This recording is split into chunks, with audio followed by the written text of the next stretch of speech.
Website, Meathead. Boiled slabs must I stand before I find the crunch to let me live again. Right now, the only thing.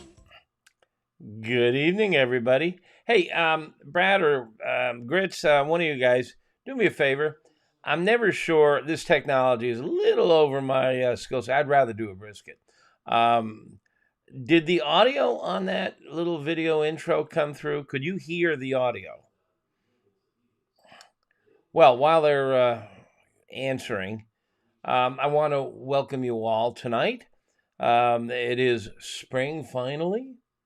And a good time for grilling asparagus. And they say it works. Okay, very nice.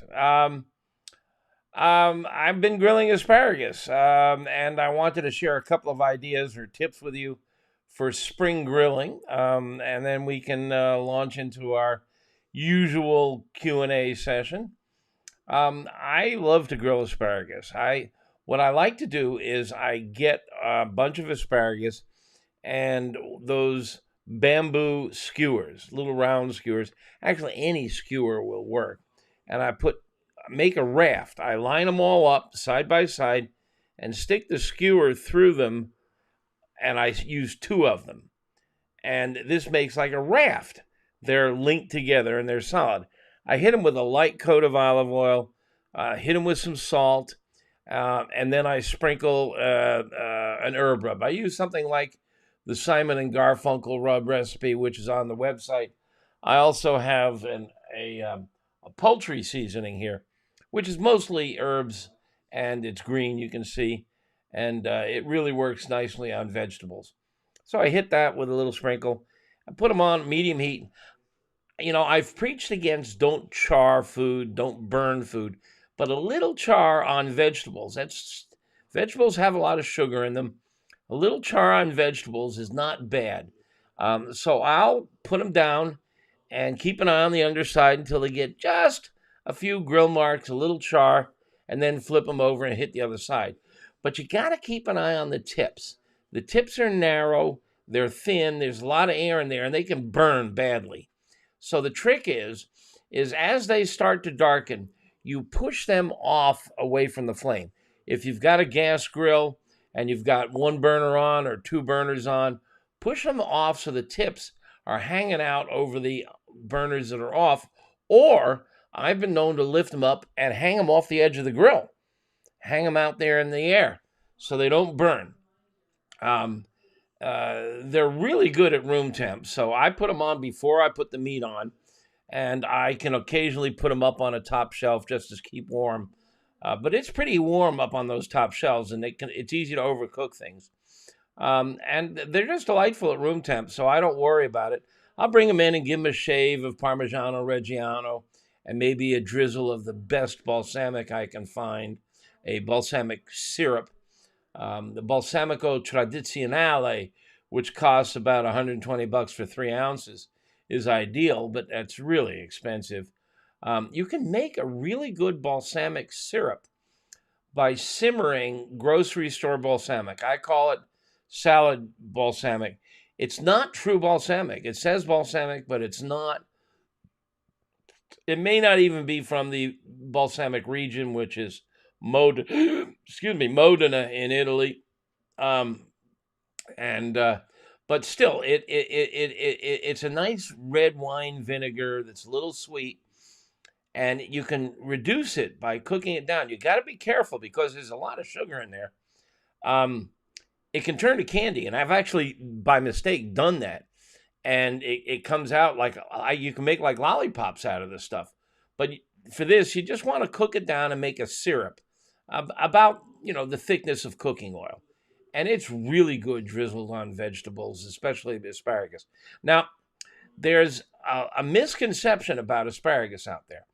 Everybody wants the thin baby asparagus. And by the way, I've grown asparagus, and I know a little bit about it from firsthand experience. The general wisdom is that the fat, thicker shoots are inferior.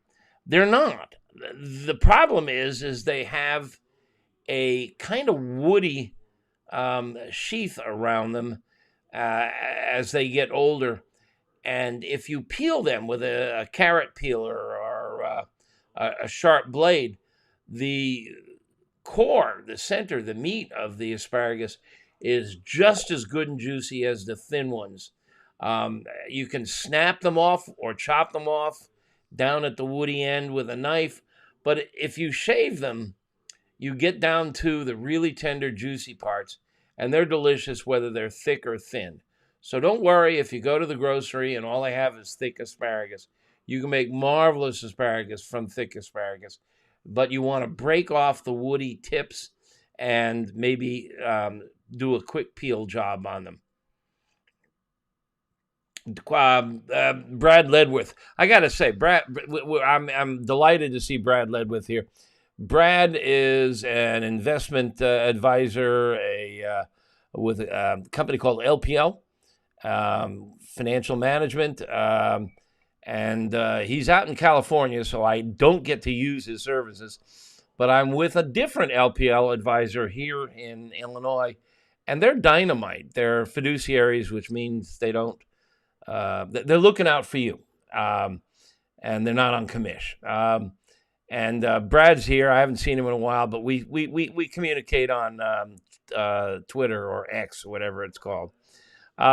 He's asking, do I like limpy asparagus or crunchy? I'm in between.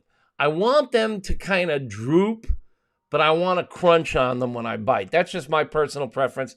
I don't like them steamed. They just turn mushy to me. I don't care for that.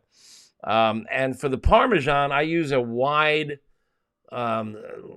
strip rather than shave it. And he uses lemon zest. That's a good, I like that. That's a good move. And Grits wants it with a little crunch. Hello, Chef Steph is here. Golly, I've got all kinds of celebrities in the audience. Chef Steph is a superlative cook. She posts recipes almost every day, maybe every day. Some are really good looking. You know, I've tried a couple of her recipes, and she's done some writing for AmazingRibs.com.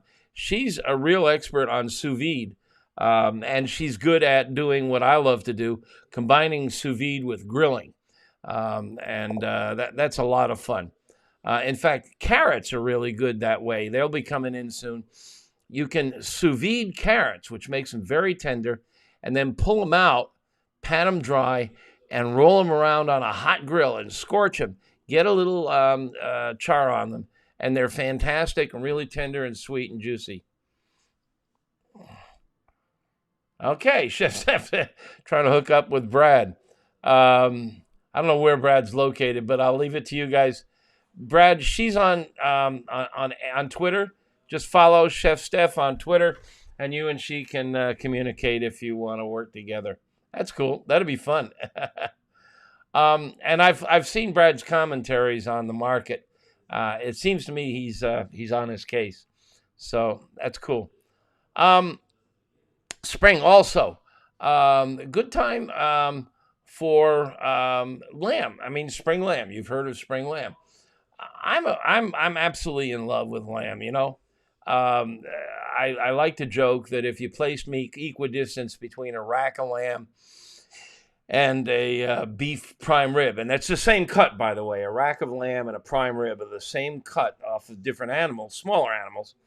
I'd die of starvation trying to decide which one to eat first. A ribeye from a beef or a rack of lamb. And when I get a rack of lamb, now they're usually maybe less than a foot long, 8 bones in a rack of lamb. And I cut them 2-bone sections. So I get 4 double wide, double bone chops. And they're about 1.5 inches thick, which is just absolutely perfect for reverse sear or just scorch the heck out of them and grill them up. The classic flavor combination with lamb is garlic and rosemary. I like to take my lamb chops, and also the other great chop on a lamb is what they call loin chops. They're T-bones. They're little T-bones. They have both a little section of strip steak and a little section of filet mignon on a T-bone. and they're fantastic. And my recipe, and it's on AmazingRibs.com, but it's really simple. Splash of olive oil, splash of red wine vinegar, splash of balsamic vinegar, a hunk of rosemary, and a hunk of garlic powder, and I let them marinate for at least a half hour. So marinades, as we've discussed before, they don't penetrate far. The molecules are too large to go deep, but they can get into the cracks and crevices on the surface. And even though the surface may look smooth, it's not. And so they can get in maybe a 1/16 or an 1/8 of an inch at most. And that's all it needs. And it gives it a marvelous flavor. I grill the snot out of them. And they're just fantastic. And I love lamb. And spring lamb is very tender, very young. And I've had it from New Zealand, which is famous, Australia. Believe it or not, my favorite lamb chops come from California. They're a little larger and I think a little more flavorful. Now, lamb needs to be differentiated. I know there's a lot of people out there who hate lamb, but that's not because they've had it prepared properly, like I'm talking. It's typically because they've had mutton, not lamb. Mutton is lamb that's over a year old, and it starts to get a little gamey.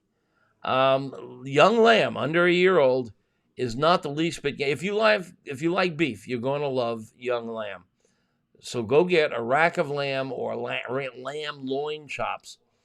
Take a look at what I call my my sheep dip. I think I call it, is my marinade, the one I just talked about. Go look at that on AmazingRibs.com and give it a crack. And I think I'll convert you if you're one of these people who hates lamb. Yeah, Cool J is saying he prefers grain-finished domestic lamb. They don't taste gamey. I agree. In fact, there's an outfit, and I wish I could remember their name. They're down in the Paso Robles area, I think. And the lamb are turned loose in the vineyards. There's a lot of vineyards down there. And they wander between the vineyards and eat the grass and the weeds that grow between the vineyards, which helps the grapevines because weeds suck up moisture. It's great symbiotic relationship, and they're delicious. Brad is talking about kefta. Kefta, which is basically ground lamb. It's usually wrapped around a skewer, so it's kind of like a hot dog on a stick. In India, they do it that way. Throughout the Middle East, they do it that way. I just get ground lamb and make a patty out of it, and I'll grill it like a burger. But while it's grilling, I'll give it a heavy coat of garlic powder, and the garlic powder kind of chars and gets crunchy, and that goes on I cut it in half. It goes on a pita bread. We split the pita bread in half, and we make a tzatziki sauce, which is a yogurt sauce with a little bit of mint and maybe some chopped onion. Really delightful. I think lamb burgers are almost as good, if not better in some cases, than hamburgers. Again, if you've not fiddled around with lamb, you need to.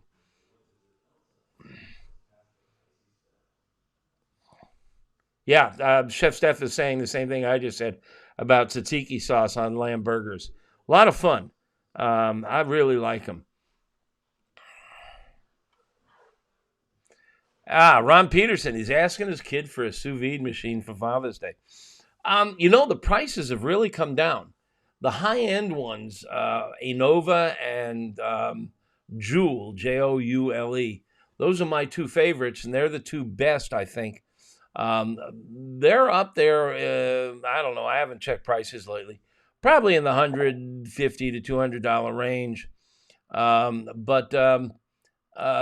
There's a bunch of brands out there that I don't know about, I can't vouch for, that are less right now. When you're getting a sous vide machine, you want to, of course, be able to set the temperature precisely. And most of them now talk to your smartphone. So you want to make sure it's got an intuitive app. One of the cool things about The Joule, I have a Joule, is that it has recommended temperatures, like recipes connected to the app. So that's really pretty cool. Sous vide is a lot of fun with the grill because you can cook the food. By now, many people know what sous vide is, but I keep encountering people who've never heard of it. So the thumbnail version is you take whatever you're cooking, like let's say a lamb chop, and you slip it into a zipper bag, and you slide the zipper bag into water so the water pushes the air out, and you zip it up. Or if you have a vacuum sealer, you can use a vacuum sealer. You put this sous vide machine, which looks like an old-fashioned flashlight. It's a tube, maybe 1.5 inches thick, and you put it into the water, and it's got a heating element in it and a fan. So it warms the water to whatever temperature you set it for. Well, I like lamb at about 135 to 140, in that range. So I'll set the temperature on the sous vide machine for 135. And so the water temp will come up to 135, and the lamb temp comes up to 135. And you can never overcook with sous vide. That's always the bugaboo of grilling or pan frying, is it's so easy to overcook because you're cooking at a much higher temperature than you want the food to be at the end on your grill. You know, you're cooking at 300, 400, 500 degrees sometimes, but you only want your steak to be 130 or 135. With sous vide, you peg it at 130 to 135, or what at 131, you know, and you just peg it at 131, it goes there and it stays there. So you walk away for a couple of hours. You can start the sous vide machine 2 hours before the boss arrives for dinner. When it's done, it comes out of the bag and it's absolutely perfectly tender and juicy and cooked. But because it hasn't seen flame, it isn't seared. It doesn't have any the Maillard reaction. It's tan all over. So I'll take a charcoal chimney. Now think about this. Charcoal chimney, which looks like a big coffee can. And I'll fill it halfway with charcoal, light it up, and I take the rack out of the bottom of my Weber grill and put it on top of this charcoal chimney. And then I'll take that lamb or that steak or whatever I've sous vide'd and put it on top of that charcoal chimney, which when it's fully engaged is pumping out at 1,000 degrees or more. It's like the back end of an F-16. I call it the afterburner. And 1 or 2 minutes on either side. And I've got a video of this on my website and on YouTube. It will sear on both sides spectacularly in just a minute or two on either side. So it's a great tool and a great technique. I don't use it as much as I should. I'm a big fan of reverse sear, which we've talked about. And it accomplishes, I mean, it's very similar. Reverse sear, you start cooking at a low temperature, you warm the food gently to the temperature you like, and then you crank up the heat and sear it on high. I see Chef Steph is telling she likes fig reductions with her lamb. I've done a leg of lamb where you bone it out. And by the way, boning out leg of lamb is really a pain in the butt. If you can get your butcher to do it. Because it's got a hip bone in there. It's called the H bone, AITCH. And it's all kinds of convoluted shape, and it's really hard to get out properly without messing up. But if you can get a boneless leg of lamb. Now, remember, we're thinking of the leg of lamb. It's like a ham on a pork. But it's not as big by any means. It's maybe 6-8 inches in diameter. It's wider at the top, and, of course, it tapers down towards the knees and the ankles. You can get a leg of lamb. Usually it's cut off at the knee. And it's got this conical shape. So if you can remove the bone, you slice down and work it out, and you've got this big slab that's opened up, about the size of a brisket, really. But the interior is kind of all jagged because you've cut it up and you've removed the bone. The exterior is smooth. I've had it where they rolled up a bunch of dried figs, Chef, herbs and spices inside, rolled it up and sliced it. And boy, is that ever good. So yeah, dried figs or fresh figs, really good with lamb, just like garlic and rosemary. So lamb and asparagus are your classic spring dishes. My wife is bringing in radishes. You can actually grill radishes. So all kinds of fun stuff. It's coming to be summertime. You want to make sure you clean the grates on your grill, especially if it's been sitting around all winter. Get them good and clean. If you have a power washer, don't power wash in the backyard because your dog will roll in it. Power wash on the side of the house where the dog won't get to it. And do not, under any circumstances, put them in the dishwasher. Otherwise, you'll be sleeping on the couch for the rest of your life. The grease on the inside of a grill grate is just, it's like tar. It'll get all over the inside of your dishwasher and you're screwed. But you want to get it off because the grease, especially the grease on the underside of the grill grates, that will smoke, and it's grease smoke. Grease smoke doesn't taste as good as wood smoke. Trust me on this one. Get your grill grates good and clean. Clean up the interior of your grill and get ready for the season. Okay, so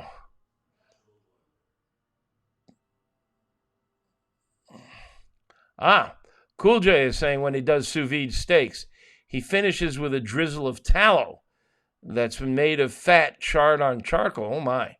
Introduces a fat smoke and grilled meat flavor. There was a restaurant not far from me that had its own beef aging room, and I would go by there and ask them for trim, the fat that comes off the aged beef, because it can get kind of funky, but it has that aged meat flavor. And I will render that down and take the meat out of the sous vide bag and give it a quick light coat of that aged fat that is rendered to liquid, then hit it on the afterburner, on the charcoal chimney. And it imparts an aged beef flavor to the meat. It's really kind of cool. Oh, here's another one. I haven't talked about this before. I've been experimenting with it lately. This is interesting, especially burger season coming up. So I've noticed that your typical blend of burger is 80-20. That is 80% lean, 20% fat. And that's a pretty high fat ratio. But it keeps the meat juicy because during cooking burgers, a lot of fat drips off. That fat, when it hits the charcoal or the metal that surrounds the burners, often vaporizes and goes back up and flavors the meat. And I've noticed in a couple of restaurants that I'm fond of, they're cooking over gas, not charcoal, and they have marvelous flavor, and it's because of the drippings. So I've started playing with them, and I wasn't getting enough of it, so I did what you're always told never to do. I put a couple of burgers on the grill, on my gas grill, and I smashed them with the spatula. Now, everybody says, don't do that because it'll dry out. Well, it did make them a little tougher and drier, but it also improved the flavor. I got that vaporized effect. So, what's the solution? Instead of 80-20, I started ordering 70-30. Now, if you go to the meat counter at your local grocery, chances are all the ground meat is 80-20 or even less, 90-10 for lean burgers, because a lot of people are worried about the fat. You usually have to ask for an 70-30 blend, or you can just pick up whatever 80-20 they have and ask for some fat. Do they have any fat trimming? And then you can go home and grind the fat yourself or chop the fat yourself, mix it into the burger. When you've got a 70-30, now it's a little crumbly, but you can put it on the grill or a grill topper that'll help hold it together, like the backside of the grill grates. That's a company, Grill Grate. If you're not familiar, you want to look them up. But the backside's flat with holes on it. And you can press down, and those drippings will go down and hit the coals or the hot metal, vaporize, come back up, improve the flavor of the burger, and you're knocking out about 10%. So when you're done, you have essentially an 80-20 burger, but you've really improved the flavor. So I'm here to tell you that all the warnings you've gotten all your life about don't smash your burger might be yet another myth. So,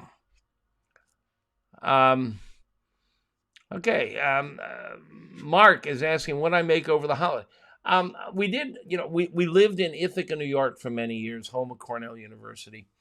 And there's a recipe on my website, Cornell chicken. It was developed by a professor at Cornell. And it's a marinade that uses, among other things, egg.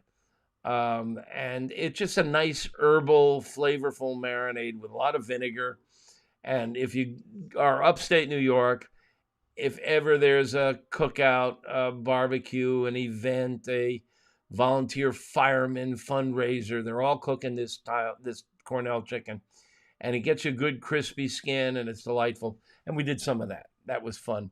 A trip back down memory lane to our days in Ithaca.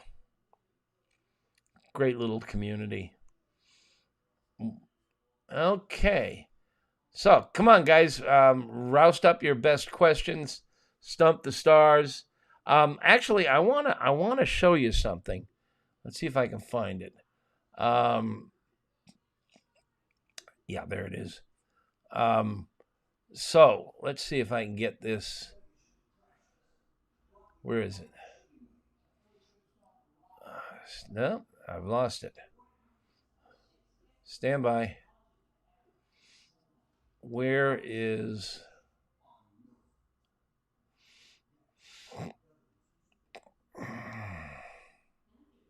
Oh, there's my steak video.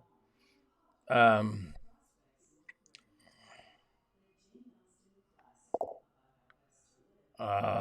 having trouble finding the video I want to show you.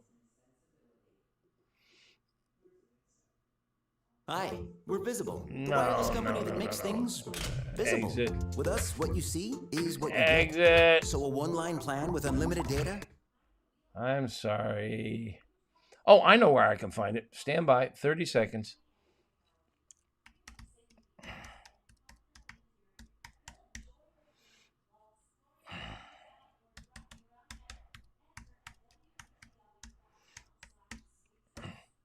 There we go. Okay, now I got to share screen. How do I do that? I'm working on this, kids. The technology's a little over my skill set. There we go. Okay. I've taken you now to a website called bbqstars.com. barbecuestars.com. I bought this website last month. It's really a cool website. Barbecue Stars start. Well, let me just show you the teaser video, and then I'll tell you about this. Okay, I gotta hit the play button.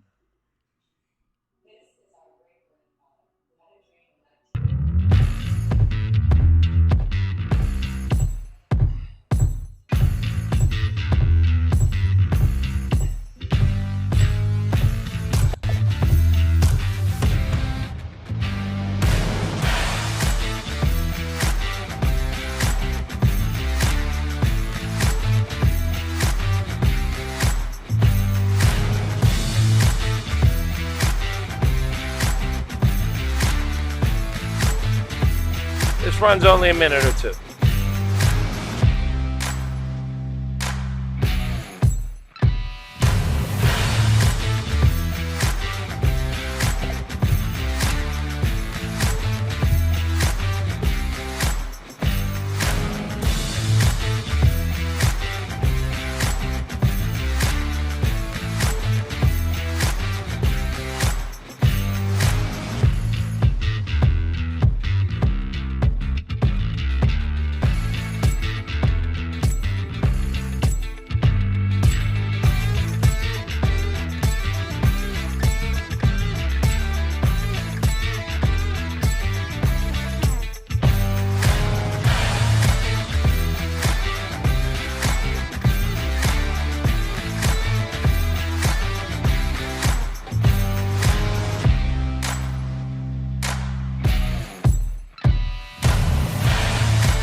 How's that?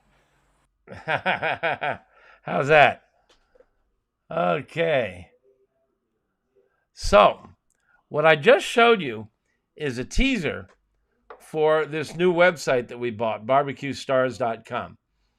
And it contains 120 broadcast quality videos. They're fantastic. From 12 really good barbecue stars. I mean, Tuffy Stone, Hall of Famer, probably won more top competitions than anybody. Harry Sous out of California, tremendously creative cook. He's won everything on the West Coast. And he works a lot with Asian flavors. Kent Rollins, the cowboy cook, he works from a chuck wagon, and he's got homemade cookers and techniques. Matt Pittman out of Texas, really amazing, talented guy with a whole line of rubs and sauces.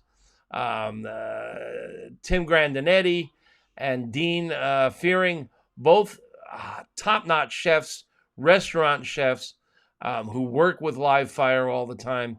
Ariane Degan, she imports duck, foie gras, exotic meats. Dave Busca, who's also won just about every championship, and he makes injections, which are really top-notch for tenderizing and flavoring meats. Ken Phillips and Brett Galloway, they're the two guys that started the Steak Cook-Off Association. A guy named Jack Arnold, who works with Big Green Egg. All kinds of talent here. 120 broadcast quality videos. And they launched this website in 2019 and sold the subscription for $299. And it sold pretty well, and then it just kind of tapered off. And everybody who had that kind of money bought in, and others didn't. And just so it kind of tapered off, and I was able to snap it up. And we now have rolled it in to our Pitmaster Club. And if you pay $35 a year, not $299, $35, you get all 120. And we just rolled it out for our members last week. For your Pitmaster Club membership, which includes all kinds of fun stuff, including free ebooks, magazines, a lot of recipes, exchange of information. The Pitmaster Club is really cool. You can get a 30-day free trial. You don't get all 120 recipes with the free trial. You get a couple of them. But check them out. It's really outstanding. There's a porchetta recipe is among the ones that's available for free by yours truly. Yes, I'm one of the 12 barbecue stars. And also, the afterburner that we were talking about, sous videing steaks, then hitting them on a charcoal chimney. Those are free to trial members. So go to AmazingRibs.com/Pitmaster, take the 30-day free trial, or just pay, and you'll get these videos. They're really great, really cool, and I'm really proud to announce it. There's nothing like our Pitmaster Club membership out there. There's places where you can go to discuss barbecue, and it will almost always devolve into an argument, a debate. We police our Pitmaster Club, and we don't have to do much policing, frankly. People know the rules. No politics, race, religion. No ad hominem attacks on somebody who you disagree with. It is a civil environment, a lot of fun, and I can't say enough about it. And people, we have 15,000 members. People who've been there have been there for years. Love it. Cat Steele, how'd I miss this announcement?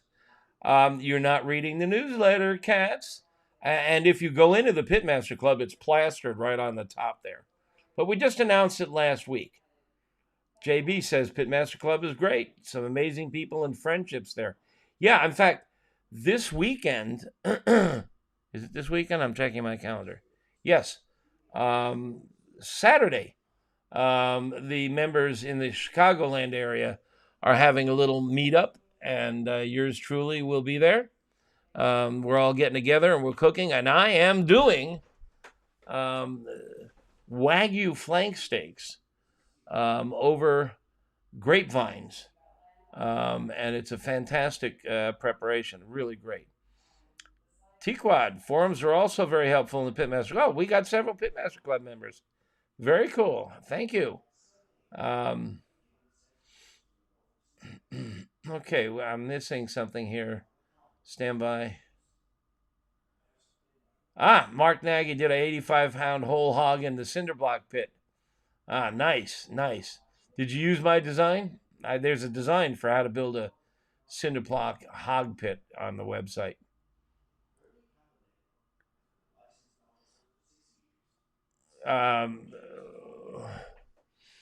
Law and politics in football. That's a good combination.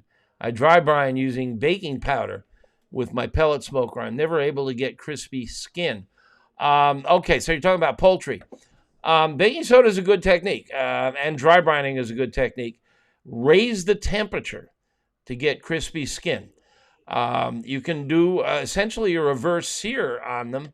Start them at a low temp so the poultry cooks gently and doesn't overcook. And then when it gets up around 150 or so, crank the temperature up so that skin, which is not all fat. A lot of people think it's all fat. It's a high percentage fat, but there's a lot of water in there. And that's why it's not getting crispy. Then raise the temperature. Or I have been known to do this. I've been known to take my chicken off the smoker and move it over to my gas grill for the final 10 minutes, where I've got the gas grill cranked up on high and just put the skin side down on the gas grill to crisp that skin. Something else you might do is you might score the skin, not score it, stab it. Get a sharp knife and stab it so that some of the fat can drain. See if that helps at all.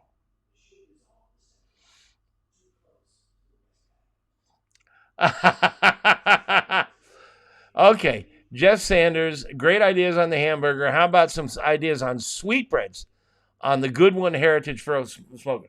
First of all, the Good One Heritage Smoker is one of the coolest cookers there is out there. It's a great grill and a great smoker. It's called the Good One. If you're not familiar with it, go look it up. We have reviews of it. You know, we have Max Good, full-time grill and smoker tester on our website, and he gave this one a high mark. I just recently cooked sweetbreads on my flat top, on my griddle. And this is really interesting. I made a serious mistake that turned out okay. I was working on some recipes for the new book, and somebody's asking for an update, so I'll share that in a minute. And so I took the sweetbreads, and I did all the, soaked them in milk, peeled them, cut them up into chunks about an inch or two, and then I dusted them with flour so I could roll them around on my flat top. And I grabbed the powdered sugar instead of the flour.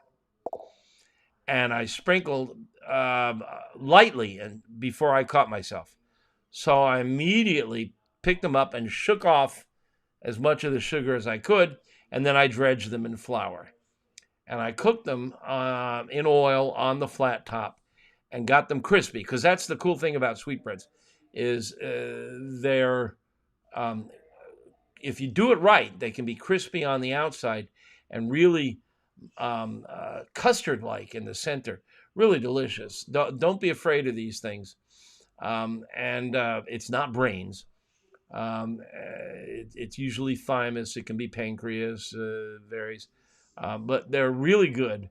And this little mistake I made of just the tiniest bit of powdered sugar mixed in with the flour really took it up a notch. It was really good. So I like sweetbreads, but I do them on the flat top, not on the grill. I suppose you could do them on the grill with a grill topper, because if you cut them up, you don't want them falling through the grates into the fire, of course. But with a grill topper, you can hold them in place, I think. Okay, Mark Nagy is asking, about a book update. They can't wait. Got to wait a year, pal.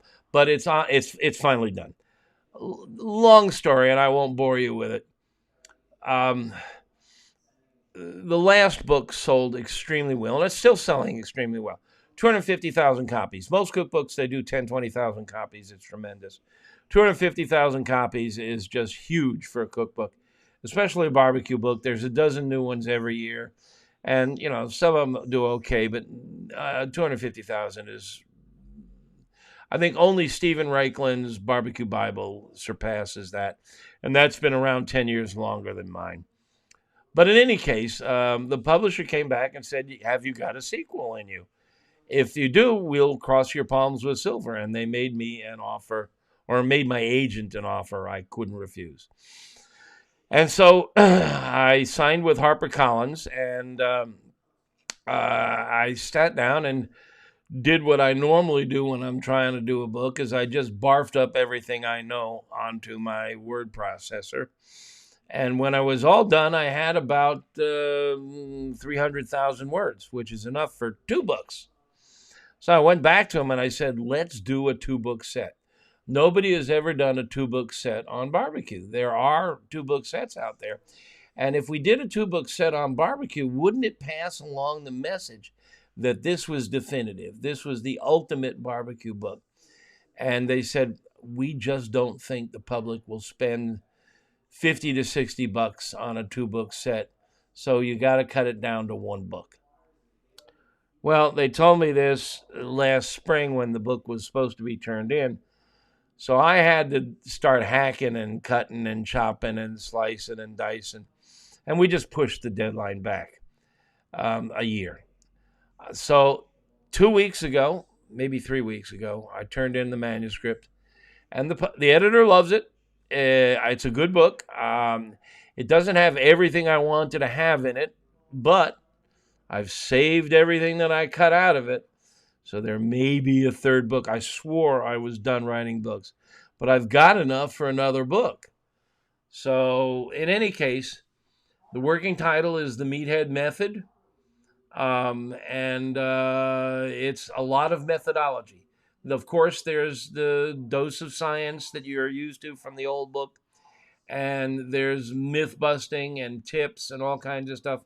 And 118 recipes, which by coincidence is exactly the same number of recipes in the last book. Only the recipes here are more creative. They're not your standard ribs and brisket.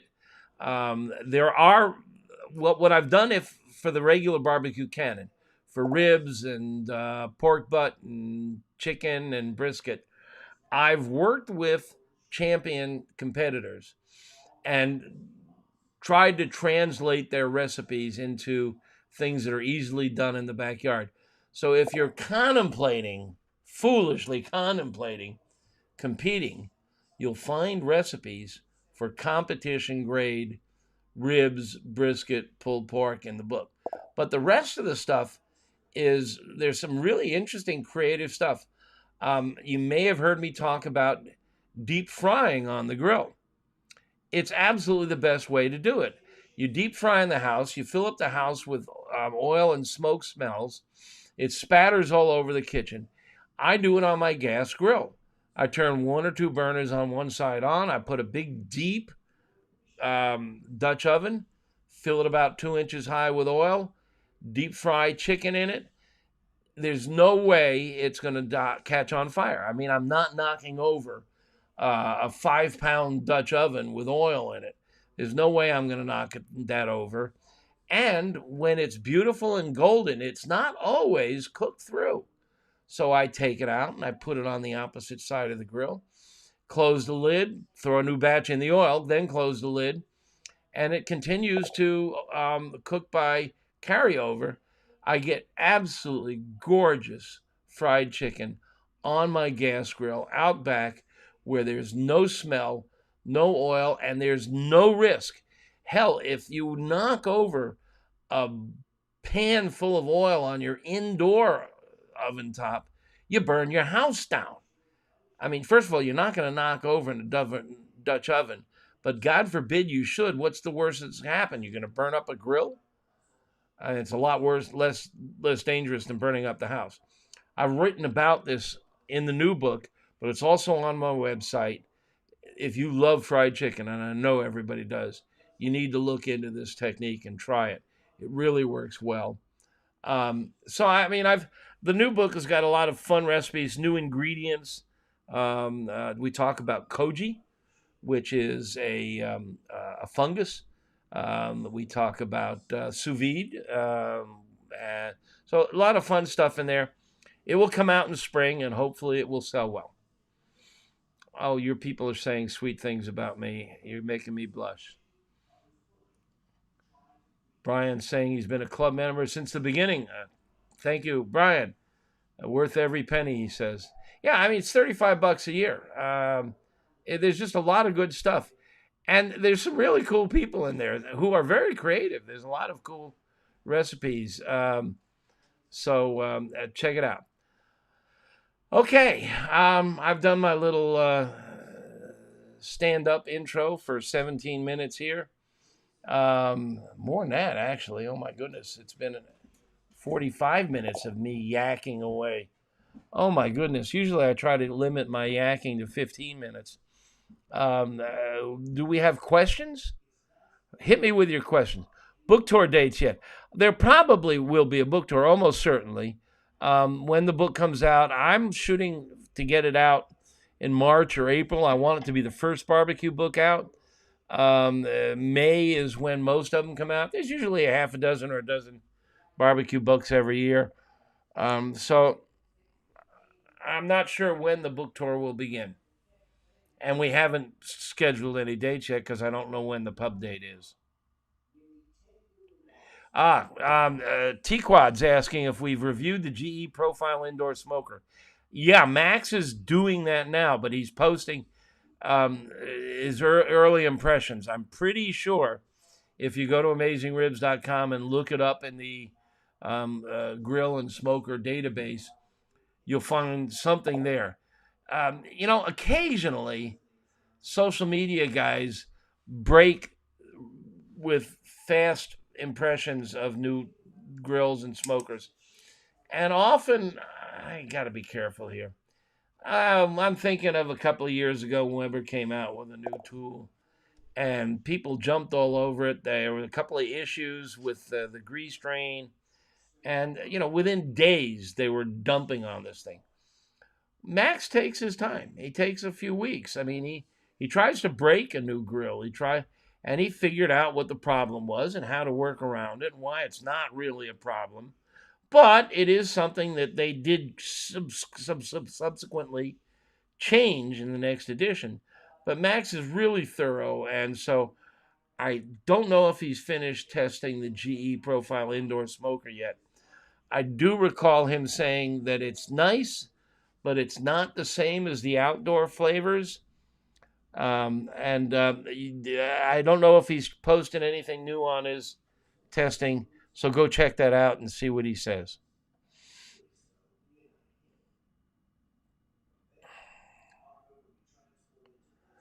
Can club members get an autographed copy of the next book?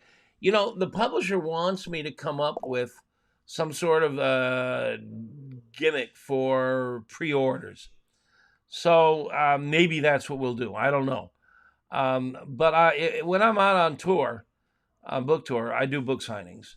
And if you really want a book signed, you can ship it to me, or I can send you a book plate, which is a nice little sticker that goes inside. We'll figure it out, Mark. Sorry, excuse me, that was JB asking. So stay in touch when it comes out next spring.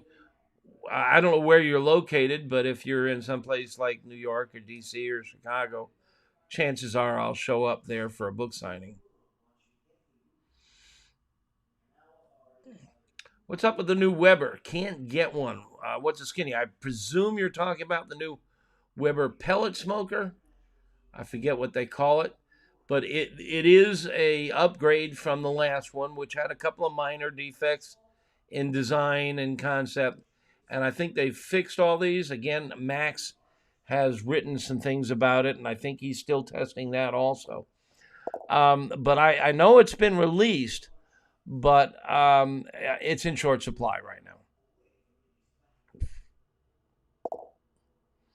Thank you, James Shin. Nice words. Put Seattle on the book tour. Yeah, isn't there a famous big bookstore in Seattle? Yeah, I want to go see that place. You're in New Mexico. You never know, I've been down in New Mexico. I went down there in search of the famous green chili cheeseburger. And I went there thinking, what kind of gimmick is this? Man, I like green chili cheeseburgers. They take a mild pepper, and there are all kinds of ways they treat it. Some of them just saute it, some of them fry it, some of them chop it up and puree it. But it goes on a cheeseburger, and it really is nice. It's really good. And there's a recipe on AmazingRibs.com, not surprisingly.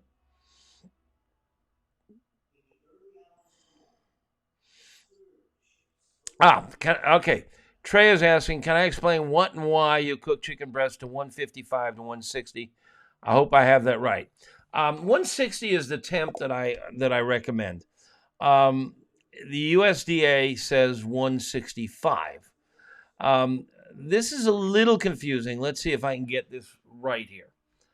The whole idea is that chicken is susceptible to pathogens like salmonella and a few others. And it happens in the chicken coop. It happens in the slaughtering and the preparation process. And so in order to kill pathogens, 165 is called the instant kill temperature. At 165, all bacteria die within seconds, 7 seconds precisely. So if you've got a chicken breast and it's got bacterial infection on it, and there's a very high likely it does. Consumer Reports did some research and they tested 300 chicken breasts and 90% had pathogens on them. And of them, half of those had antibiotic-resistant pathogens. But if you throw them on a hot grill, the surface is instantly pasteurized, so they're safe. It's not likely that they can penetrate deep into the meat. Bacteria are just too large to get deep. But it is possible, especially if there's a cut in the meat or a flap where the meat isn't as cooked as thoroughly. So USDA says 165, which is the instant kill temperature. And it's easy to remember, and they put out a chart and so on. If you've ever cooked sous vide, you know that it's not just temperature. It's time and temperature. Most all bacteria start to die at around 131. In fact, most of them it's down in the 120s, but there's one or two little bastards that can live up to 131. After 131, all bacteria start to die, but they die slowly at 131. They die faster at 140. They die faster still at 150. Faster still at 160. And then the USDA set a standard, and it's called the 7D kill threshold. And without getting into the logarithmic, it means that the chances of you bumping into a pathogen cooked to 7D threshold are like minuscule. But cooked to 6D, it's still bloody damn minuscule.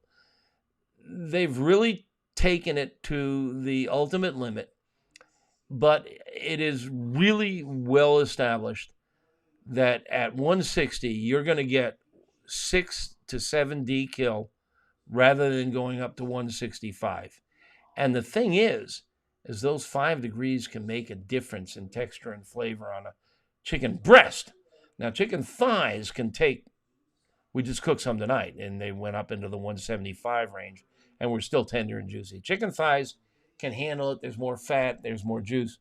But chicken breasts are very lean, as you know, and if you overcook them, they turn to cardboard. So I recommend 160, which is below USDA recommendation, but it is safe and it makes a difference, texture and flavor wise. And there's a lot of folks whom I know who won't go on record for fear of legal repercussions, who say 155 is even better still. I find that if you're getting down into the 150s, the texture is just a little slippery and slimy and stringy, and I don't like the texture as much. So I like 160, but you can experiment with it. The other thing is, if you have sous vide, you can set it for 150 and then walk away for like 6 hours. 6 hours at 160, and you're pasteurized. It will kill everything in sight at 160. Remember, everything starts to die at 131. So you can set it for 150, but it just takes a long time to kill all those pathogens. And there's tables and charts, and I have one of them on AmazingRibs.com, particularly for poultry, that shows how long you have to cook it at 150 to make it pasteurized. Notice I'm saying pasteurized, not sterilized. Sterilized means everything is dead, without a doubt. I mean, it's absolutely guaranteed everything is dead. Pasteurized means pretty close to everything dead, if not everything dead. But it's possible one or two small pathogens might find a place to hide and make it through. But the issue there's another factor. I talked about temperature and time. There's another word that the microbiologists use, and that's load. That is, how many pathogens. Chances are you're not going to be hurt by one or two pathogens floating around in your chicken. But if there's a whole lot of them, then you could get sick. You could die. So the load is another factor. That's why I don't normally recommend anything under 160. So you're asking, Trey, 155 to 160 is my recommendation. Usually I'm pretty consistent about 160. But you can go down to 155 if you sous vide and hold it there for a few hours. And then if you want, sear it on a grill and be pretty safe. And James Shim is reminding me that Powell's book is down in Portland, not Seattle. Thank you for straightening me out. Yes, very famous, huge bookstore, and they do a lot of book signings. What's my take on organic produce? Oh, dear, dear, dear. Yeah, I write a book on this one. Well, okay. If you've ever grown strawberries, for example, strawberries grow on a bush very low to the ground. And the berries themselves actually often lie on the dirt or on the ground. Or if there's a mulch, there's a mulch. Now, if you're doing organic, you can't fertilize with a byproduct of a petroleum process. You have to fertilize with animal waste. So you take, let's say, cow poop, and it's typically what they'll do is they'll make a big old pile of it, and it will start to ferment. It will start to get warm inside, and it gets warm and it kills the bacteria.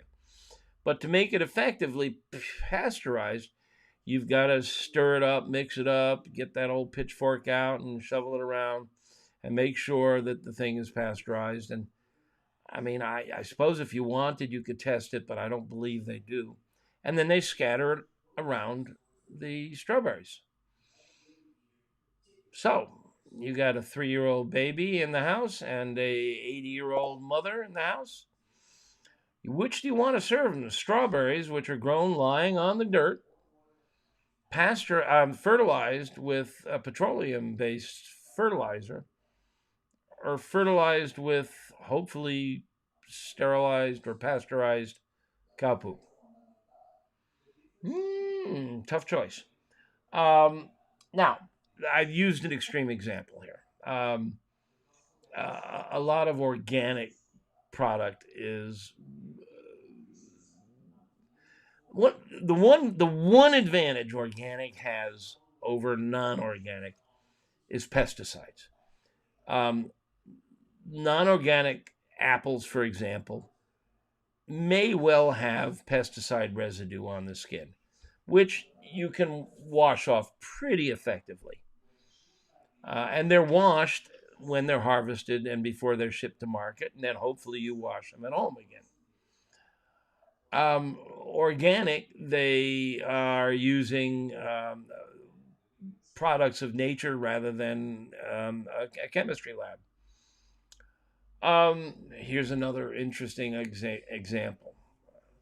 Now, it goes without saying, by the way, organic products are more expensive. There's no question about it. It costs more to grow them, and therefore they are more expensive. And they appeal to an audience that can afford more expensive, so they get away with it. Here's another example. The cabbage family. Cabbages, Brussels sprouts, kohlrabi, cauliflower. There's a moth that loves to flutter around, and they're called cabbage loopers. They lay eggs, and out comes this little green caterpillar. And you may have seen these if you've bought from the farmer's market.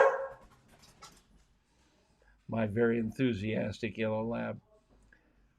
If you've bought cabbage or products, or especially broccoli or cauliflower, you may have seen these little green caterpillars in there.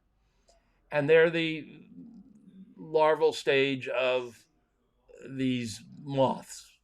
And they can easily be killed with a copper sulfite spray, or there is a organic spray that is Bacillus thuringiensis. It's a bacteria, and you spray it on them, on the members of the cabbage family, on cabbage, and the caterpillars eat it, and it makes them sick and makes them swell up and explode and die. So this is organic, and it's allowed because it's natural. It's a bacterium, which we are told is safe. Or you can use copper sulfate, which we are told is safe. Which do you feel more comfortable with? Now, the organic laws were written by people my age in the 60s and 70s, bunch of old hippies. But the organic growers now mostly have bought out, big corporations have bought out the little mom and pop hippies that started the organic movement. And in the process, they've been revising the laws. So if you've sprayed your cabbage crop with Bacillus thuringiensis and it's not working, the law now says you can use copper sulfate in an emergency. So there. That's a recent innovation. They've changed the laws. And there are more underlying laws. You've got a field of organic broccoli growing. And many growers will have a field of organic and a field of conventional. And the conventional sells for less than the organic. The organic, they spray with thuringiensis. The conventional, they spray with copper sulfate. Well, on a windy day in Salinas, California, the big valley there, if the wind is blowing right when the day they spray, the spray from one field will just go right on over to the other field. So even though it's labeled organic, it's been contaminated by non-organic spray. There's just a lot of problems with the organic rules. They were originally written with our best health in mind, with the environment health, with the soil health, with the water health, with the air health, with animal health, all of that in mind. And it reasonably solves a lot of those problems. But it didn't solve them all, and it's gotten to a point now where There are a lot of exceptions to the rule. And I'm sorry, when I see the word organic on a label, I view it as for suckers only. I think it's a marketing term now, and it's lost a lot of its original intent. And I don't buy organic. Um, so that's just me. Have we reviewed the Meathead thermometer? Gosh, I don't know. Meatrix. Is this one of the wireless ones? We have an electrical engineer who does our thermometer testing, and he's tested a couple of hundred, and I can't keep up with everything he's tested. Just go to AmazingRibs.com. There's a little magnifying glass icon in the top. Click on that, choose thermometer rankings, and there's a complete list of all the brands and manufacturers. Or you can just go to there and type in the search box, Meatrix, and if it's in there, it'll pull it up. These new wireless thermometers are really impressive. In fact, don't go away. I'm going to run real quick into the kitchen and show you something cool.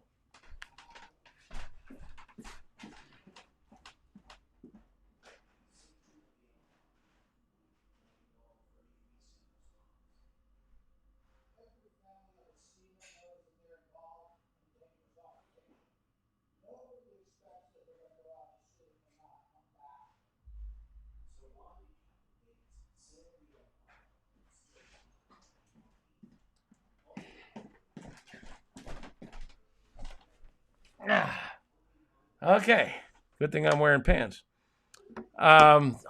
So, this is the coolest new thermometer. I've got two favorites.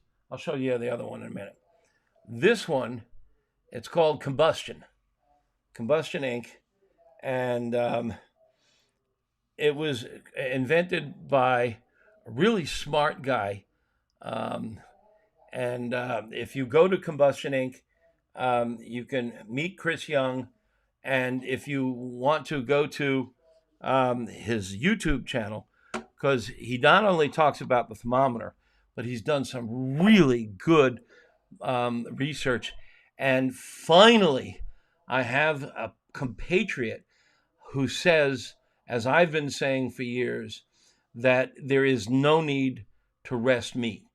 Every chef, cook, cookbook author under the sun says I'm loony. He went out and did some really interesting research and experiments that I hadn't thought to do, and came down on my side, agreed with me. There's no need to rest meat. And in fact, it's fraught with hazard. But in any case, this gizmo is connected to this gizmo. And in here is the probe. And you'll notice no wires. It is wireless. And the cool thing about this probe is there are 8 sensors in here. In the tip, all along, there's 1, 2, 3, 4. You got 8 sensors along here, including one on the end. And these sensors can tell, say you've got a ribeye steak, stick it in a ribeye steak. The temperature closer to the surface is going to be hotter than the temperature closer to the center. And usually if you stick a probe in the meat, you got to kind of aim. Am I in the middle? And I want the tip, which is where the sensors want the tip right in dead center. This thing is so smart that it calculates where the center of the meat is. And it's that sensor that talks to this. And the algorithms built into this, are so clever that it can begin to predict when your food is going to be ready. It has predictability. It ain't perfect. Part of the prediction is based on the temperature it reads in the air. This is the hot air sensor here. The probe measures the food temperature. But the hot air sensor is very close to the food. So if you've got something fairly big like a pork butt or a brisket, there's a boundary layer there's a layer, it can be an inch or sometimes more, that surrounds the meat. And Chris has a video about this on his website. But that boundary layer, say you take it out of the fridge, even if you let it sit at room temperature, which is not a good idea, it still has, if you put it in the smoker, the fridge is under 38, we hope, 33 to 38. So the meat goes on the smoker at 38, even if it's sitting around, it's 45. The smoker is 225, 250 on up. There is a boundary layer of cold air surrounding this meat. And it's just like, if you're driving down the highway and the bugs come out the windshield, there's a boundary layer on that windshield that pushes the bugs above. The big ones hit splat, but most of the smoke and a lot of the heat goes around that boundary layer. That's why convection ovens are so effective, because convection ovens blow the cool air in the boundary layer around the meat away so that the warm air can contact the meat better. And that's why convection ovens cook faster, because the fan blows the boundary layer away. Well, one of the problems with this thing is, and its ability to predict, is that this probe is just about an inch from the surface of the meat. So it's partially fooled by the boundary layer. So he's still working on it. The product's been on the market just less than a year. But one of the things that's cool is it has this case that it sits in. All right, here we go. The probe goes into this case. This case is also a Bluetooth amplifier. So you can put this in the meat and it talks to this, because this thing is often inside of the grill or smoker, which is all metal, and that ain't good for Bluetooth. But you put this outside, it captures the Bluetooth signal, amplifies it, and sends it to the base station. And you can have more than one of these, so it can reach quite a distance, and it does. And it will talk to the internet through Wi-Fi. It's just really impressive. It ain't cheap. It's over $200, but it is the coolest thermometer I've used in years. The other one that I'm fond of is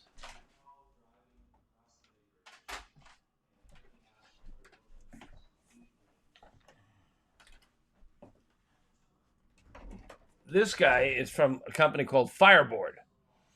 And it doesn't have a wireless probe yet, but these guys are smart, and I wouldn't be surprised if they come up with one soon. But it's got, I don't know if you can see here, yeah, there you go, 6 ports. So you can put 6 probes. So if you're cooking a brisket, a pork butt, a turkey, and you want to measure the temperature in the smoker, that's 4 probes right there. So you can use up to 6 probes, and it's really accurate. And it too talks to the internet, and you can chart the progress of your cook, and that's in the $150 range, I think. Not cheap, but they're very, very cool tools.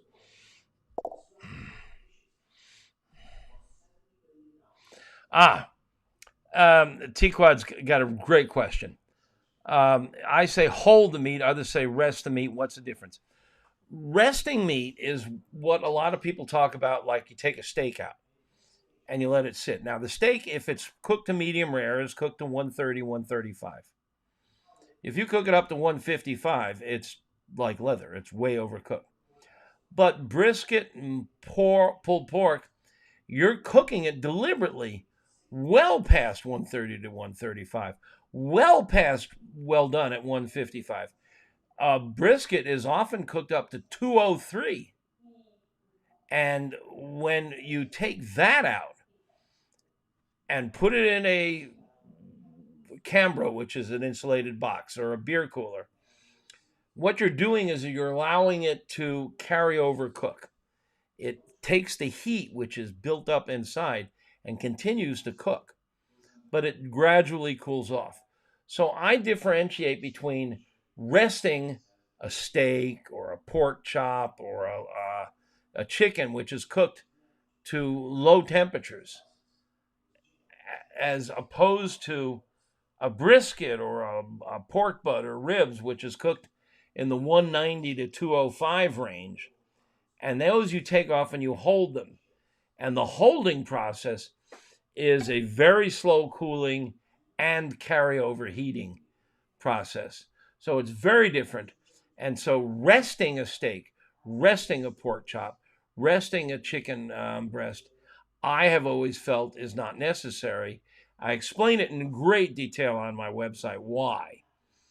And I think I explain it well.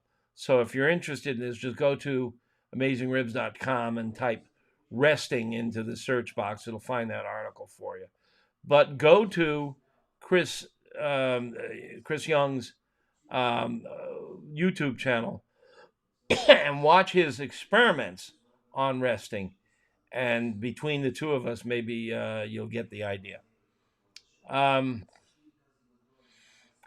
What do I think of Black's method of cooking brisket? Cook the brisket, let it rest in the refrigerator for 10 to 24 hours, and then warm it back up to temp in the smoker, essentially smoking it twice. I was at Black's a few years back, and I didn't know that they were doing this. I think they weren't at the time. Maybe they are now.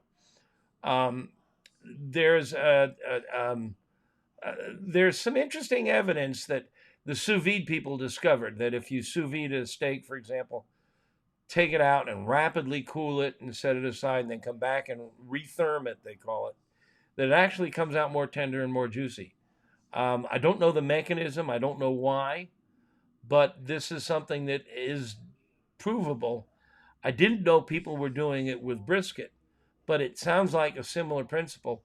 There's an article, again, on my website about Cook Today, Serve Tomorrow. One of the competition champions was doing something similar with his brisket. He'd start it one day, then he'd cool it down overnight, and then he'd finish it the next day. So there may be something to this. Try it. See what you think.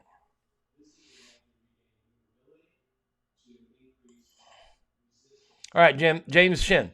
So if I don't let the meat rest, then do you still wrap a brisket after the smoke? You didn't follow me. Resting is for food that's cooked under 160. Steak, chops, chicken. And the conventional wisdom is let the meat rest. And it just cools it off, it carryover cooks, and I don't think it's a necessary step. Holding is not the same as resting. Holding is what you do for a pork butt, ribs, brisket, things that you cook way up to 190 to 205. And I do recommend that. It does make the meat more tender and more juicy. So holding food that has been cooked to a very high temperature is, I think, a good technique. Resting a steak, I think, is a bad technique. And I explain this in detail on AmazingRibs.com. What's the most difficult smoke I've ever done? I've screwed up some. I'm always experimenting. Just ask my wife. What did I do the other night that she hated? I'm really a big fan of Milk Street, the magazine, and Christopher Kimball, and he's had me on his radio broadcast several times. They have a retail operation where they import all kinds of interesting herbs and spices and sauces and especially Asian stuff. So I bought an Asian barbecue sauce. It's a lot like a teriyaki. It's got a lot of garlic in it. Not to be confused with the squeeze bottle Asian barbecue sauce that they used to sell. They still sell, but it's kind of caught on in a lot of stores. It's more like a very thick soy sauce. This stuff was billed as Asian barbecue sauce. So I marinated some nice thick Duroc pork chops in it the other night. I tasted it, and I wasn't quite sure. It was really garlicky. I figured, what the hell, I'll give it a try.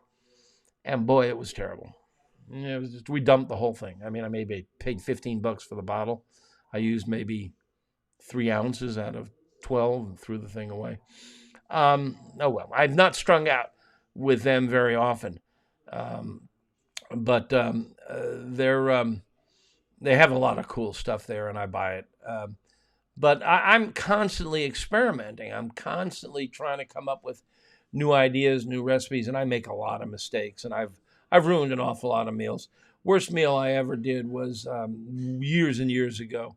I wanted to make a cauliflower soup, and I thought some lemon juice would be nice in there, and I used way too much. And let me tell you, cauliflower lemonade is not very good.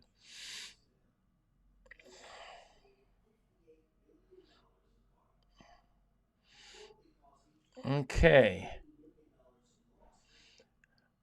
Come and get it, guys. I'm still here. We've been at it for hour and a half. What the hell? I can take a few more. My eyes have been driving me nuts. I think I may be allergic to the cicadas. My eyes have all been puffy and red. I don't think you can see it, but they're itching like crazy. So if you don't come up with a couple more questions, I'm gonna throw the flag. Call it a night. Hit me. Something got to be asking you, bugging you.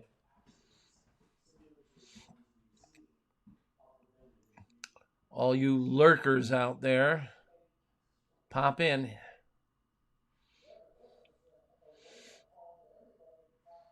What else is on my mind? Anything exciting that I've been playing with lately? I got one for you. Well, actually, Capital Facts just came in with a question. It led me right into what I was about to ramp into. What's my favorite new grill or smoker? I have a new flat top. It's a flat top, is another word for griddle. And, in the old days, if you wanted to cook something on a griddle, you got a cast iron Lodge. Lodge makes cast iron griddles that are maybe 18 inches long and 8 inches wide, and they're cast iron. And you throw it on your gas grill and get it hot. And then you can throw whatever you want to griddle on there. You want to do pancakes, you want to do grilled cheese sandwiches, you want to do sweetbreads. In the past few years, Blackstone and others have come up with these big old flat top griddles that are like what you would find in a restaurant, in a bar. And they're, 2-3 burners. They're like a gas grill, only with a cast iron or a metal top. The one I've got has, it's by Pit Boss, and it's got a ceramic coated flat top. Now, some of these ceramics, like in the ceramic frying pans, are incredibly slippery. They're as good or better than Teflon, but they're really solid. They're hard. Teflon, as you know, is kind of soft and easy to scratch. And also Teflon, if you heat it too much, can off-gas some bad stuff. These ceramic tops, if you want to see something cool, go to AmazingRibs.com and find my recipe for omelets. I have a secret ingredient in my omelets that is really good, makes it really custardy and fluffy. But you'll see me in real time, no edits, no cuts, cook an omelet in about 3 or 4 minutes max in a ceramic omelet pan. And it is as slippery as a ski slope. It's just fantastic. And you can flip in it, you can slide the omelet in and out. It's fantastic. So this Pit Boss griddle has a ceramic coating on it, but it's not quite as slippery as my gold pans, the ceramic pans. But it's nice because it is easier to clean up. And I got to tell you, I am not a huge fan of these griddles. I'm playing with this one, and I've cooked on a griddle on my gas grill, and for years. The problem with them is the cleanup. When let's say you're going to do a smash burger, huh? Smash burger, 3 to 4 ounce burger. You take it, you make a ball out of it. You slap it on a hot griddle, 350, 400. Use a gun to get the temperature right, and then you smash it with a really good stiff spatula, and you work the edges so that they're really thin and filigreed, so it'll get nice and dark and crispy. And you let it go until it's really well maillarded, and you get that spatula with a sharp edge, because you got to get underneath, and you don't want to leave any of that that nice maillard surface behind. And you flip it over, and then you make 3 or 4 of these. However many people you're serving, slap it on a bun. If you want to do onions on it, fine. You can do all that on the grill, and you bring it inside. What are you going to do? Leave the griddle running? Burning gas? Wasting gas? Could take an hour over dinner. How long are you going to, you eat, you drink wine, you converse, you solve the nation's problems, you talk politics, and you go back out there, and it's been running for a half hour, 45 minutes. Terrible waste of gas. So what do? When you're done cooking, you turn it off. You come inside, you eat, you chat, you watch Netflix. And then you wake up the next morning and it's like, oh shit, I forgot to clean my griddle. And you go out there and all the grease is coagulated and the wasps are walking around on there. And it's just, the cleanup is just a bit of a pain. I have settled on a technique where I use a windshield squeegee. And, they all have grease traps and stuff. I just, with my gas grill or my charcoal grill or my smoker, when I'm done, I just let the fire die. I don't worry about cleaning much of anything. If the grill grates are dirty, next time I go out, I fire it up and I burn off any residue. I scrape off any residue. I brush off. Oh, I've been using a product called Grill Rescue. It's a pad that is on a brush handle. And this pad is wrapped with an aramid fiber, which is the stuff they make fire hoses out of. In fact, this whole thing was invented by a fireman. And you take this grill brush with a pad on the end, and you dip it in water for a few minutes until it soaks up a lot of water. There's like a sponge inside the pad. And now you have a soaking wet, like a sponge, but it's fireproof. And you go on your hot griddle with it. Your hot grill, on your grill grates. And it steams. And it's really effective at getting the grease off. It's got a scraper on there. So you scrape first, then you hit it with the wet pad. I really like it. It does a really nice job of getting grease and carbon off. So it's called Grill Rescue. Kurt Zavodny is asking what I think about Green Mountain pellet grills. I've never cooked on one, but Max has. So you'll get his detailed review on the different models. But I think they have a very good reputation. I've talked to the people involved, and they seem like really nice people. They have a good reputation. Go look at AmazingRibs.com, and in the grill reviews, smoker reviews, you'll find Max's reviews. I don't know if he's only reviewed one or multiple models, but you'll get the scoop, and he is very thorough.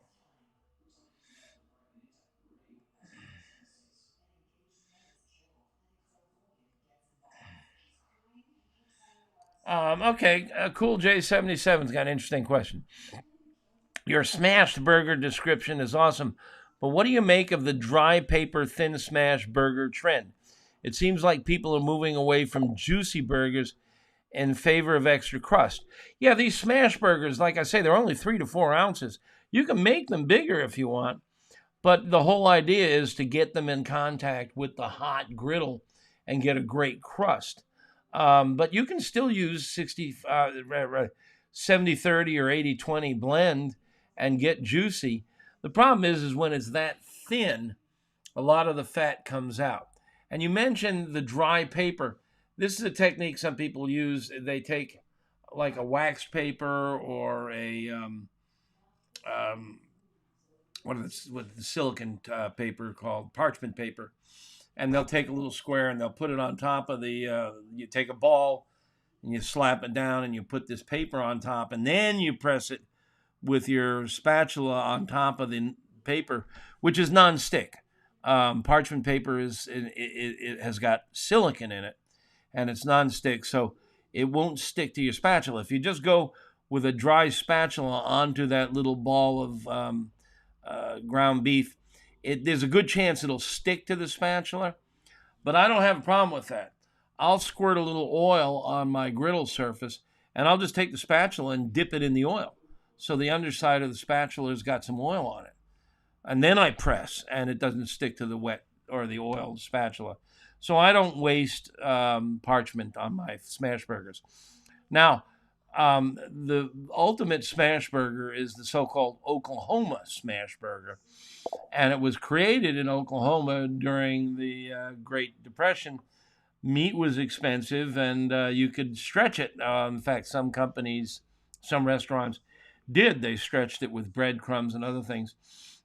But one of those chefs down there took this 3 to 4 ounce ball of ground meat, slapped it down on the griddle, and you leave it there for a second so it starts to brown. And then he took a handful. Now, if it's 3 ounces of burger, he was taking 2 to 3 ounces of thinly sliced onion and put it on top. Then he smashed. So the onion got smashed into the burger. Because the burger is thin, the cooking aromas and some of the juices would bubble up and get into the onion. And then you scrape underneath it and flip it so the onion is down. Now you've got one side that's really good dark and brown. The other side, because you've got onion in there and onions are wet, is never really going to get dark brown. But the onions actually along the edges can get quite brown and even blackish. And that goes on a bun, toasted bun. Some people put cheese on it. I don't. They're a lot of fun. And that's the Oklahoma burger. And I've got a recipe for it in the new book. I don't know if I've had it up on the website yet. But they're a lot of fun on a griddle. But I got to tell you, I've been fiddling with my Oklahoma burger recipe. And my wife and I have been enjoying them. But I went out the other day with 6 ounces of 70-30, threw it on the grill, and used my red meat rub. And it was effing fantastic. It was so much better than any of the burgers I've cooked on my griddle. So that's just my take on it. Cool J says he seems to think that the new generation is not after juicy burgers. Maybe not. Yeah, Brian Wolf mentions Grill Rescue has a pad for their brush that's kind of scalloped, so it works on grill grates. Grill Grate being a brand of grate replacement. You have to see it. Okay. Well, been a busy week. I turned in the manuscript for the book I mentioned a couple of weeks ago, and I'm kind of relaxing. Clint Cantwell, he is now the president of my company. I'm the CEO. He is running the website pretty much now, and he's really talented. Clint is a champion competition cook. I stole him from Kingsford. He was running the Kingsford website. He is very talented cook, very talented writer, recipe developer, editor, and he's running the website now. And I am going to try to relax a bit. I'm going to be 75 in a week. Holy shit, 1 week. We're going to take a trip to Alaska this summer, a vacation, a real 8-day vacation. You know, I'm going to do a very brief rant.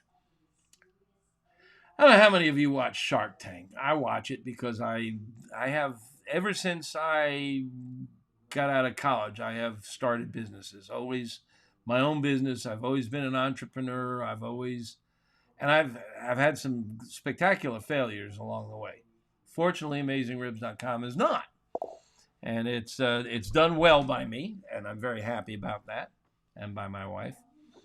I don't have any yachts or fancy cars, but we make a good living, and if I had to retire, we could. But there is this general impression out there that the entrepreneur is the white knight on the white horse that is the savior of America. And I have been privileged to be a judge in these competitions where entrepreneurs present their concept for business, like Shark Tank. And, I listen to them and I want to reach out and grab them by the throat and say, you got a 9-to-5 job. It gives you 2 weeks paid vacation. You go home to your family at 5 and you have your weekends to your family. I know you hate your boss. He's a jerk. But don't quit everything and start your own business unless it's a sure thing. Because what you're going to end up doing is mortgaging your house. You're going to never see your wife and kids. She's going to divorce you. You'll never get vacations. You'll pay your employees before you pay yourself because they're crucial to the business. It's a recipe for disaster. Unless you've got a surefire concept, don't do it. Don't do what I did. I was lucky. I hit it on the third or fourth try. But it's just such a difficult grind. And I've been working 7-day weeks, 10-hour days for almost 50 years now. And it's so nice to have a guy like Clint who can step in and take over the website. And I can focus on the books and some writing and some recipe development, hanging with you guys. So that's my little rant on the dangers of entrepreneurship. So,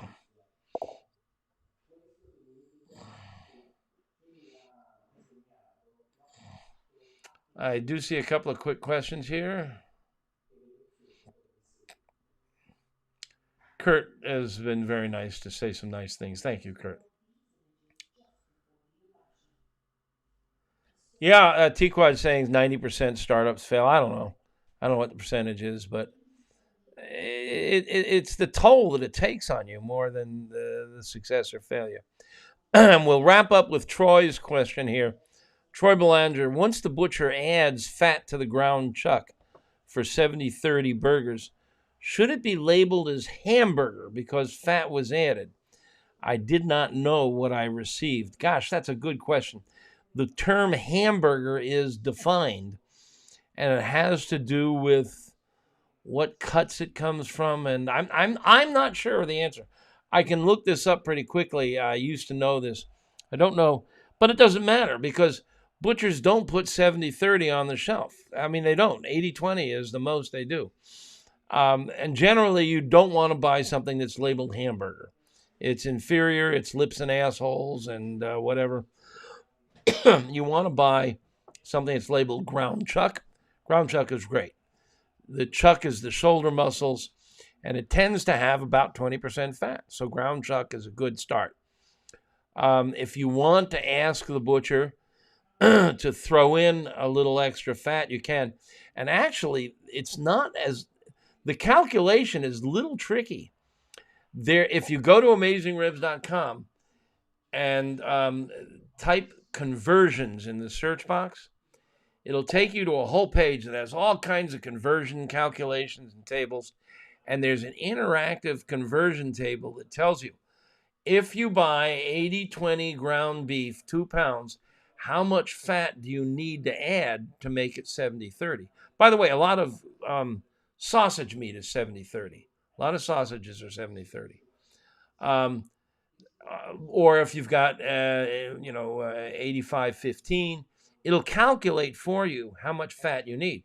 So you could just ask the butcher, give me some 80-20, and give me X pounds of of fat. And then you can grind it yourself.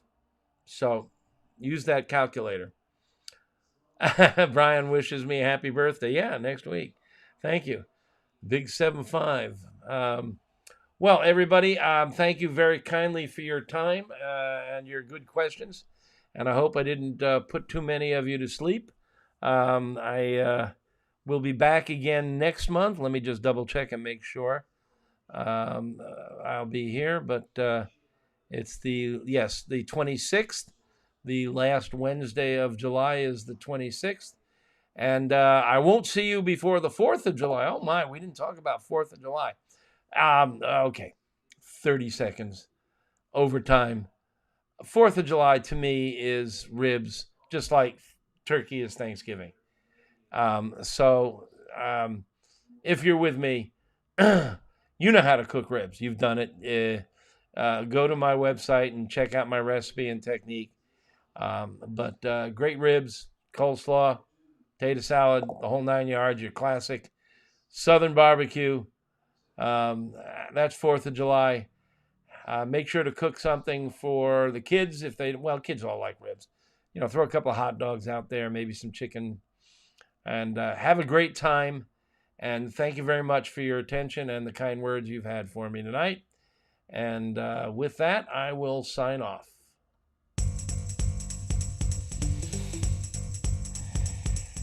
That's all for now, folks. Thanks for staying awake, and please visit AmazingRibs.com for the articles, recipes, and reviews mentioned in this chat with the Barbecue Whisperer and Hedonism Evangelist from AmazingRibs.com, the planet's biggest and baddest barbecue and grilling website, Meathead. It's a